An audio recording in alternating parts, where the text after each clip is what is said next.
Mesdames, Messieurs, bonsoir et merci de prendre le rendez-vous de ce 19h. Paul Rompé a été désigné chef de file de l'opposition béninoise. À cet effet, il a tenu ce mardi un point de presse afin de témoigner sa reconnaissance et exposer les grands défis qui l'attendent. Les précisions dans un instant.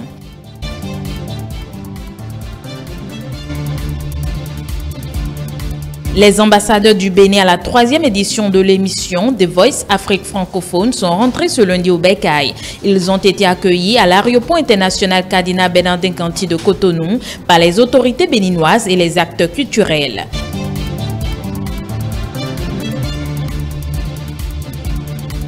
Et puis en République démocratique du Congo, les autorités sanitaires ont annoncé la fin de la 12e épidémie d'Ebola dans le pays. Les précisions dans cette édition.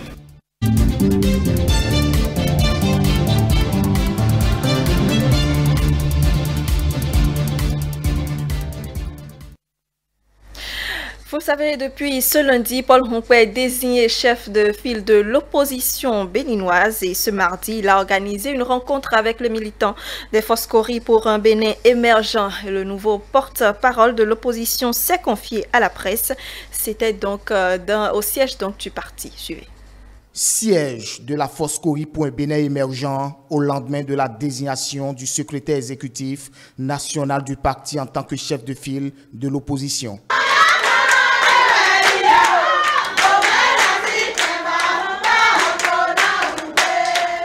Moment de joie, mais aussi une occasion pour le nouvel homme fort de l'opposition d'exposer ses premiers mots en ces termes. Nous voulons que les choses s'améliorent. Nous voulons que chacun se retrouve à travers la gouvernance et que le développement fasse la préoccupation majeure. Donc que on nous désigne au FCBE comme chef de file de l'opposition, nous ne pouvons que nous en réjouir. Oui ou non? Oui. Vous êtes d'accord, vous êtes content, non? Oui. Merci beaucoup. Nommé par décret numéro 2021-183 du 28 avril 2021 par le chef de l'État, le nouveau porte-parole de l'opposition face aux militants ajoute. Ce n'est pas facile d'aller déposer demande d'audience à la présidence, d'aller individuellement poser les problèmes, ça ne pourra jamais marcher. Oui ou non? Oui. Donc, nous ne pouvons que féliciter aussi le chef de l'État pour l'avoir fait. Il peut ne pas le faire. Comme au temps de tous les autres pouvoirs, on n'a jamais pu donner de contenu, on n'a jamais pu donner vraiment ce qu'il faut à l'opposition. Au-delà d'une désignation, c'est plutôt de grands défis qui se pointent à l'horizon, des défis qui ne peuvent être relevés sans la contribution des autres partis de l'opposition. Et à nos frères de l'opposition de nous rejoindre, d'accepter que nous puissions nous organiser pour expérimenter cette voie. Si il n'est pas possible d'aller à un dialogue national, s'il n'est pas possible d'aller à une assise nationale, et qu'il est possible tout de même d'avoir un créneau pour s'approcher donc du pouvoir et de poser réellement les problèmes, eh bien, nous pouvons nous en contenter pour le moment. Faut-il le préciser, cette désignation de Paul Rompé en tant que chef de file de l'opposition fait suite à la loi en vigueur portant statut de l'opposition.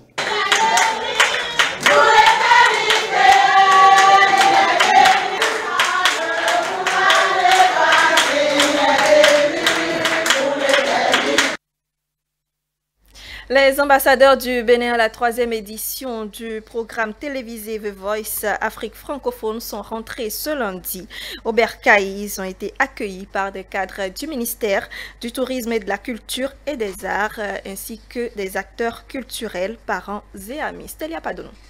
Après avoir défendu vaillamment les couleurs nationales à la saison 3 de la compétition musicale internationale des Voice Afrique francophone, ils ont été accueillis en héros ce lundi 3 mai 2021 à l'aéroport international Bernardin Cardinal Canty. Il s'agit de Giovanni Ouessou, Karina Sen et Mathilde Toussaint. Plus que surpris de voir autant d'élan venant du peuple béninois, c'est incroyable.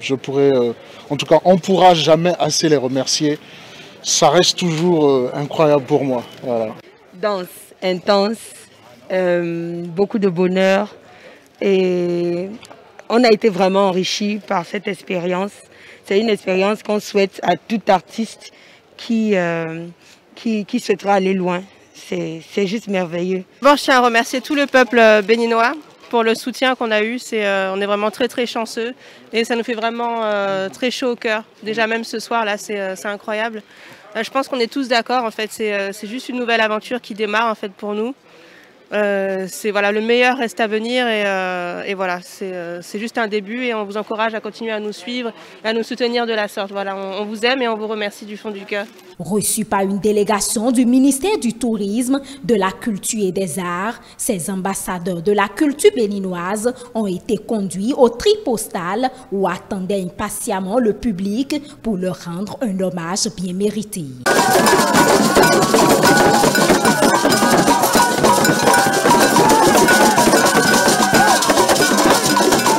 On s'est souvent plaint de ne pas avoir le soutien du public béninois. Là, vous nous avez fermé nos bouches, quoi, comme il le faut. Donc, merci. Les 3 finalistes ont, de leur belle voix, fredonné les différents morceaux qui leur ont permis de révéler leur talent artistique à la face du monde.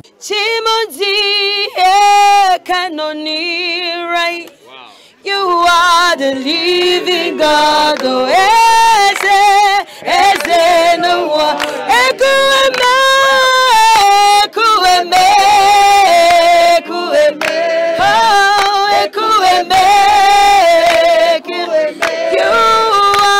You are the living God.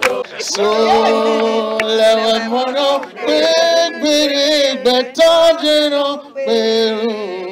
Notons que la saison 3 de The Voice Afrique francophone a connu son épilogue le samedi 1er mai 2021. C'est la Burkinabé Lady Shine qui a remporté la victoire face à Forgan Atsu du Togo, Giovanni et Karina Sen du Bénin, grâce notamment au vote du public. On reste avec les finalistes de l'émission Voice Afrique francophone qui ont rencontré ce mardi le ministre de la Culture Jean-Michel Abimbola. Une rencontre qui vise à remercier les efforts du gouvernement et le soutien du peuple béninois qui était de tout cœur depuis le début de l'émission. Stanislas Atandeon. Après leur retour au Bercail, Giovanni Huessou, Karina Sen et Mathilde Toussaint, les 3 ambassadeurs béninois qui ont porté haut le drapeau national sur l'émission des Voice Afrique francophone saison 3 ont bien voulu rencontrer le ministre du Tourisme, de la Culture et des Arts, Jean-Michel Abimbola. Une rencontre qui a permis à ces finalistes de témoigner toute leur reconnaissance au gouvernement, mais aussi et surtout au peuple béninois pour le soutien dont ils ont bénéficié durant toute la compétition. Je commencerai déjà par dire encore merci à nouveau. On a eu vent du soutien du ministère. On est vraiment très contents. Je continuerai encore à dire merci au peuple béninois tout entier. C'est devenu pour nous, comme je le dis souvent, on est parti chacun peut-être pour un intérêt personnel, mais on s'est vite rendu compte que c'était un service pour la nation. C'est un sentiment de reconnaissance que nous avons partagé. Vraiment, infiniment merci pour tout cet accompagnement-là qui a été fait. Des promesses ont été dites et des promesses ont été tenues. Mais voilà, on est vraiment très heureux et très reconnaissant. Et puis on va dire que maintenant c'est le début de notre carrière, donc tout commence maintenant. Ce qui est vraiment important, c'est ce qui se passe tout de suite et ce qui va se passer après. On espère encore bénéficier de votre soutien qui est d'une grande valeur pour nous. Durant plusieurs mois, ils ont émerveillé le monde entier, mais en particulier le Bénin de par leur talent musical. Même si le Bénin n'a pas pu remporter le trophée, Jean-Michel Abimbola a rassuré les 3 talents de la disponibilité du gouvernement à les accompagner. Je peux vous assurer que vous nous avez rendus très fiers, très fiers. Et tout le Bénin était très fier de vous. Donc je voudrais dire que là où il y a eu des insuffisances, là où nous avons appris, parce que cet échec relatif nous a appris également quelques astuces, quelques clés. Nous ferions certainement autrement les choses. Nous allons voir comment vous donner l'occasion, effectivement, de pouvoir lancer de façon professionnelle peut-être un disque, peut-être un single. Nous allons y réfléchir pour voir comment vous y aider, vous 3, bien évidemment. Mais nous allons également inclure certainement IFE, qui a été jusqu'à un certain niveau, au niveau de The Voice en France. Donc pour que nous puissions donner une chance à ces jeunes pousses qui nous ont fait partager des moments de bonheur et nous ont émus à travers leur talent et leurs prestations. Le ministre du Tourisme, de la Culture et des Arts a également remercié toutes les structures impliquées dans le résultat donné par les ambassadeurs de la musique béninoise à cette compétition. You are the living God, oh. Is there no one like you? Ekueme, ekueme, ekueme, ekueme. You are the living God, oh. Is there no one like you?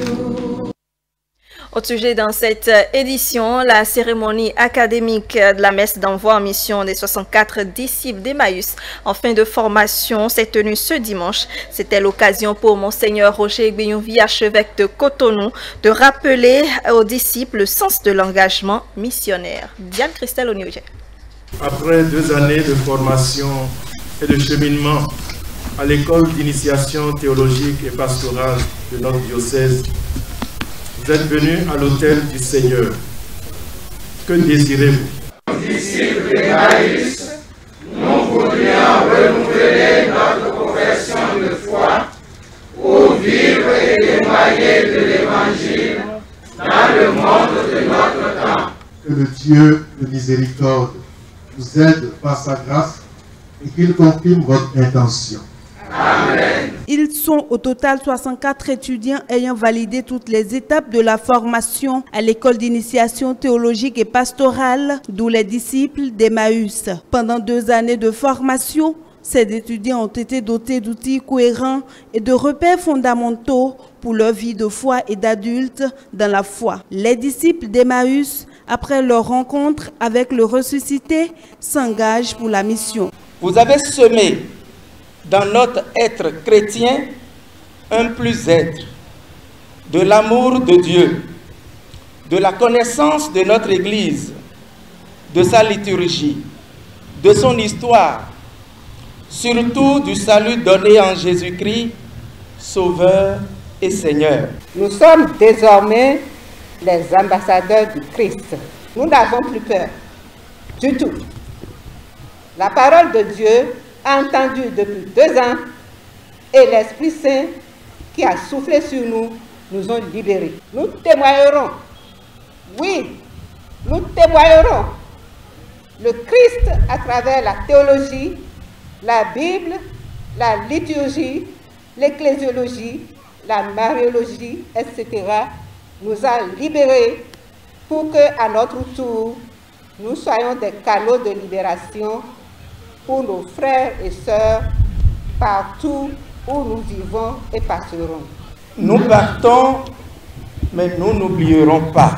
Nous n'oublierons pas que notre passage à l'EITP est une marque de l'amour de Dieu pour nous et que ce Dieu trouve sa joie lorsque nous portons beaucoup de fruits qui demeurent. Jean 15, 8. Le fondateur de cette école de formation a remercié et encouragé ses étudiants sortants. Merci à vous tous et félicitations à vous du fait que nous ayons célébré ici aujourd'hui, sur le site de notre école d'initiation théologie pastorale.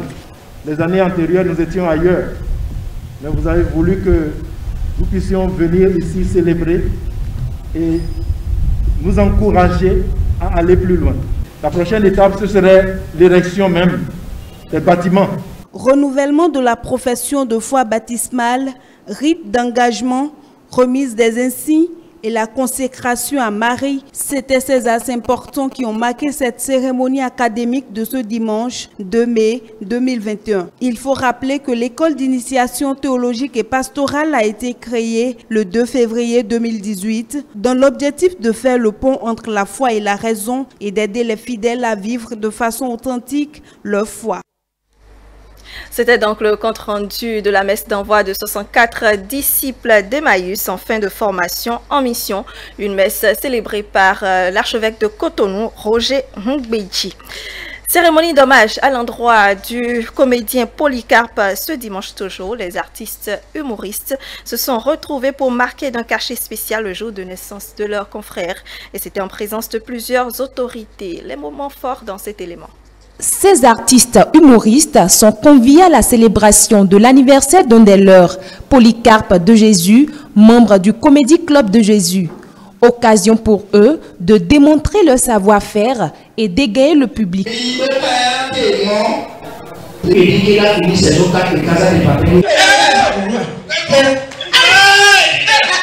J'éprouve un sentiment de joie en ce moment et surtout un sentiment de fierté. Fierté parce que lorsqu'on avait commencé, beaucoup n'y avaient pas cru. Aujourd'hui, c'est une réalité que nous sommes comptés parmi les comédiens et les humoristes béninois.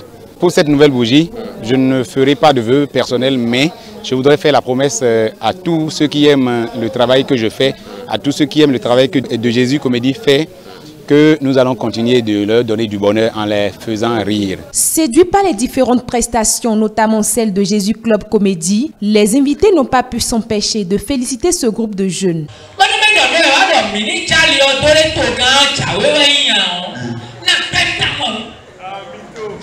Beaucoup de chance pour eux, beaucoup de courage et qu'ils avancent, qu'ils continuent à avancer dans la même ligne droite. Dieu fera, ça va grandir, ça va donner plus, ça va donner de la valeur à leur groupe, au club qu'ils ont su installer parce que ce n'est pas donné à tout le monde.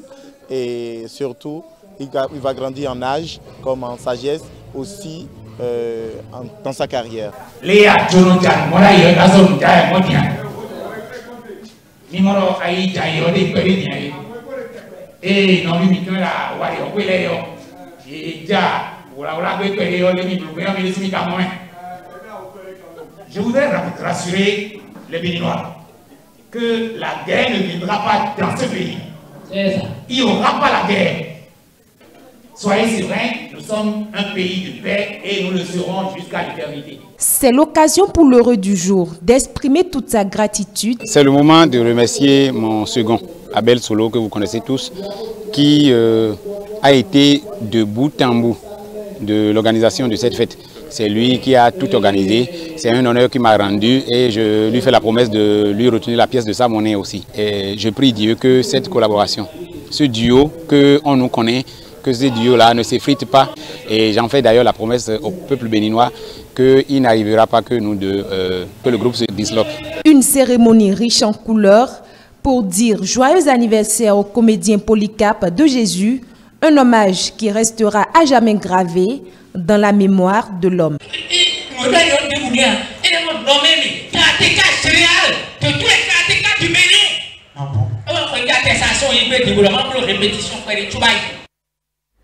Voilà, on quitte le Bénin pour la République démocratique du Congo où les autorités sanitaires ont annoncé la fin de la 12e épidémie d'Ebola dans le pays. Cette année, le virus a coûté la vie à 6 personnes dans une province orientale. Les précisions avec nos confrères de CCTV+. Le ministre de la Santé de la République démocratique du Congo, Jean-Jacques Mungani, a publié un communiqué déclarant la fin de la 12e épidémie d'Ebola dans le pays.